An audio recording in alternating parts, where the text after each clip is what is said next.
Ekonomi digital disebut juga sebagai ekonomi baru yang mengacu pada ekonomi di mana teknologi komputasi digital digunakan dalam kegiatan ekonomi.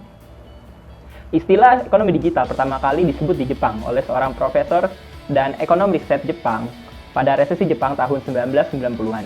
Sementara di Barat, istilah ini diadopsi dan ditulis kembali oleh Don Tapscott tahun 1995 dalam bukunya yang berjudul The Digital Economy, Promise and Peril in the Age of Network Intelligence. Ini adalah salah satu buku pertama yang membahas dan mempertimbangkan bagaimana internet akan mengubah tata cara kita dalam berbisnis. Menurut Thomas Mansberg, 3 komponen utama dari konsep ekonomi digital dapat diidentifikasi sebagai berikut. Yang pertama, infrastruktur bisnis elektronik. Yang kedua, e-bisnis. Dan yang ketiga, e-commerce. Perkembangan ekonomi digital di Indonesia. Yang pertama, kesempatan besar untuk para UMKM karena memasarkan produk yang lebih luas, mudah, murah. UMKM pun menjadi lebih stabil karena UMKM tersebut dapat bertahan bahkan pada masa kritis ataupun masa pandemi seperti sekarang. Yang kedua, perkembangan ekonomi digital di Indonesia sangat pesat. Tersebut dibuktikan dalam data BPS yang menunjukkan bahwa perekonomian di 10 tahun terakhir menunjukkan pertumbuhan ekonomi yang positif, yaitu pada tahun 2017 yang berada pada angka 5,7% di bawah target APBN. Dan perubahan tahun 2017 ditetapkan sebesar 5,2% yang berarti pertumbuhan ekonomi ini menjadi yang tertinggi sejak tahun 2014. Lalu yang ketiga ada mengurangi pengangguran. Jadi dengan adanya bantuan teknologi digital, banyak jumlah usaha dan bisnis yang bisa survive dan berkembang. Hal ini tentu akan berdampak pada penyerapan tenaga kerja dan bisa mengurangi pengangguran. Hingga pada akhirnya hal ini akan memberikan dampak positif bagi perekonomian negara. Salah satu bentuk dari ekonomi digital adalah e-commerce, yaitu penjualan atau pembelian barang atau jasa yang dilakukan melalui jaringan komputer dengan metode yang secara spesifik dirancang untuk menerima atau melakukan pesanan. Jumlah e-commerce di Indonesia meningkat 78% pada tahun 2019. Di tahun yang sama, Indonesia tercatat sebagai negara e-commerce dengan pertumbuhan tercepat di dunia. Pada 2019 pula, estimasi nilai 14 e-commerce terbesar di Indonesia telah mencapai 265,7 triliun rupiah. Tipe-tipe e-commerce dibagi menjadi 4. Yang pertama adalah B2C atau business to consumer. Perusahaan menjual barang dari mereka kepada konsumen yang merupakan pengguna akhir bagi produk atau layanan mereka. Yang kedua adalah B2B atau business to business. Perusahaan menjual barang dari mereka ke perusahaan lain tanpa terlibat penjualan kepada konsumen. B2B merupakan tipe e-commerce terbanyak di Indonesia. Tipe yang terakhir adalah C2C atau consumer to consumer, di mana konsumen menjual barang-barang mereka kepada konsumen lain. Contoh yang paling terkenal dari C2C adalah eBay. Pembahasan yang selanjutnya adalah tentang dampak ekonomi digital. Dampak ekonomi digital yang pertama adalah menurunkan biaya transaksi, sehingga akan lebih efisien. Di mana biaya transaksi ini terbagi menjadi 3 jenis. Yang pertama ada biaya informasi, yang kedua biaya negosiasi, dan yang ketiga biaya pemantauan dan penerapan kontrak. Biaya informasi adalah biaya yang terkait untuk mengumpulkan informasi tentang kondisi pasar, biaya, harga, dan lain-lain, termasuk biaya imbangan untuk mengumpulkan, menganalisis, dan memahami informasi tersebut. Biaya negosiasi merupakan biaya terkait dengan pengumpulan produk untuk pengiriman, menemukan pembeli, dan biaya negosiasi yang sebenarnya. Biaya pemantauan dan penerapan kontrak merupakan biaya untuk memeriksa kinerja, kontrol kualitas, dan biaya hukum yang terkait dengan menegakkan kontrak atau pengaturan pasar. Nilai transaksi ini diturunkan karena informasi yang tersedia di era ekonomi digital ini jauh lebih terbuka untuk diakses. Jadi, misalkan petani yang ingin menjual produk tidak harus mencari informasi dengan telepon ke sana ke sini untuk mencari tahu kondisi pasar, informasi harga, dan sebagainya. Cukup dengan menggunakan smartphone untuk mengetahui informasi-informasi yang dibutuhkan.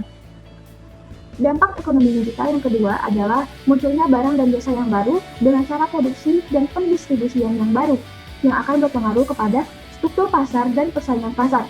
Misalnya, dengan adanya angkutan online, menyebabkan tersedianya jasa pelayanan yang lebih banyak yang bisa diakses oleh konsumen. Dan yang kedua, akan berpengaruh kepada jangkauan pasar yang akan menjadi lebih luas. Jadi, produsen tidak hanya menjual produk di sekitar wilayah produsen tersebut tinggal, tapi bisa sampai tingkat nasional maupun internasional. Dampak ekonomi digital yang terakhir adalah perubahan di pasar tenaga kerja, di mana pekerja diharuskan memiliki kemampuan atau skill tentang ICT. Selanjutnya, yaitu ekonomi digital di sektor pertanian. Nah, apa sih pertanian digital itu? Pertanian digital adalah penggunaan teknologi digital untuk mengintegrasikan produksi pertanian dari produsen atau petani kepada konsumen, atau biasa disebut from farm to table. Nah, menurut World Bank, pertanian digital adalah penggunaan peralatan yang secara digital dapat mengumpulkan, menyimpan, menganalisis, dan berbagi data elektronik dan atau informasi di sepanjang rantai nilai pertanian. Nah, ini juga sesuai dengan asas from farm to table.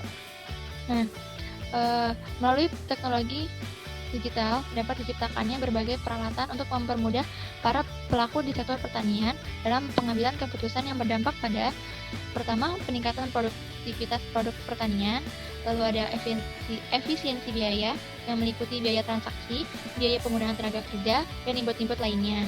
Lalu ada perbaikan sistem distribusi, memperluas jangkauan pasar, dan yang terakhir, perbaikan kualitas produk pertanian. Dari sini kita bisa lihat perbandingan antara konvensional dengan digital. Di konvensional ini rantai nilainya panjang, jadi sangat tidak efisien karena terlalu banyak pelaku yang terlibat yang akan menyebabkan price asymmetry. Sementara untuk yang digital, ini memperpendek rantai nilai. Dengan adanya e-commerce, para petani yang menjadi partner dapat langsung menjangkau konsumen. Nah, di era pandemi ini terjadi perubahan perilaku pembelian konsumen yang tadinya face-to-face menjadi online, dan juga peningkatan permintaan terhadap healthy food. Nah, karena terjadi peningkatan ini, urgensi untuk meningkatkan kapasitas para pelaku di sepanjang rantai pertanian, khususnya petani kecil, untuk memenuhi harapan dan permintaan konsumen. Teknologi digital di sektor pertanian, yaitu adalah smart farming, yang meliputi agri-drone sprayer, drone surveillance, soil and weather sensor, water debit sensor, dan smart feeding. Smart farming ini bertujuan untuk meningkatkan kualitas, kuantitas, serta efisiensi dari produk pertanian. Digitalisasi tidak hanya terjadi di bidang pertanian, namun juga di bidang jasa. Nah, di kasus jasa konstruksi ini, sektor jasa konstruksi telah mengadopsi Building Information Modeling atau BIM oleh seluruh pemangku kepentingan pada 2017. Juga telah dilakukan digitalisasi perizinan atau e-submission, proses pengadaan, monitoring dan pengawasan, dan pasar digital sektor konstruksi.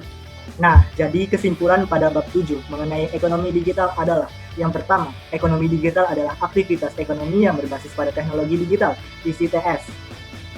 Yang kedua, ekonomi digital berkembang pesat di Indonesia seiring dengan perkembangan industri 4.0, industry of things, dan lain-lain. Yang ketiga, penggunaan teknologi digital meningkatkan produktivitas, efisiensi, jangkauan pasar, persaingan pasar, dan lain-lain. Yang keempat, ekonomi digital di sektor pertanian di Indonesia berkembang pesat karena beberapa hal. Pertama, mengenai penggunaan teknologi digital di sepanjang rantai nilai produk pertanian. Kemudian, e-commerce yang menjadikan COVID-19 meningkatkan transaksi agri-food, e-commerce, dan smart farming, serta lain-lain. Sekian, terima kasih.